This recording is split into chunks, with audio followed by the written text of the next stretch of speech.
மக்களே welcome back on video. உங்களை மாதிரியே நானும் யூடியூப் வீடியோ பார்த்துட்டு ஒரு ஹோட்டலில் போயிட்டு சாப்பிட்லான்னு சொல்லிட்டு டி நகரில் போயிருந்தேன். ஸோ அது ரோட்டு கடை ஹோட்டல் மாதிரியே ப்ரைஸ் இல்லை, எல்லாமே ஒரு 5 ஸ்டார் ஹோட்டல் லெவலுக்கு வந்து ப்ரைஸ் இருந்து. ஸோ என்கிட்ட இருந்து ஒரு ₹100 அதுக்காக என்ன சாப்பிட முடியுமோ அதுதான் நான் இன்றைக்கி வந்து சாப்பிட்டு வீடியோ பண்ண போகிறேன். நம்ம எல்லாமே ரோட்டு கடைனா டேஸ்ட் வந்து நல்லாயிருக்கும், ப்ரைஸ் வந்து கம்மியாக இருக்கும் அப்படின்னு தான் வந்து போய் சாப்பிடுவோம். பட் இந்த கடையில் எல்லாமே ப்ரைஸ் கையாக இருக்குது, நின்றுட்டு தான் சாப்பிட்றோம்.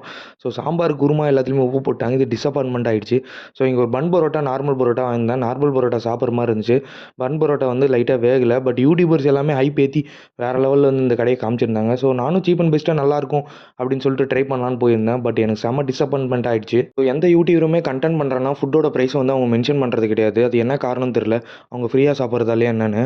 ஸோ நான் அங்கே போயிட்டு ஒரு பரோட்டா வந்து ₹20 அந்த மாதிரி சொன்னாங்க. ஸோ ₹40 இருந்துச்சு.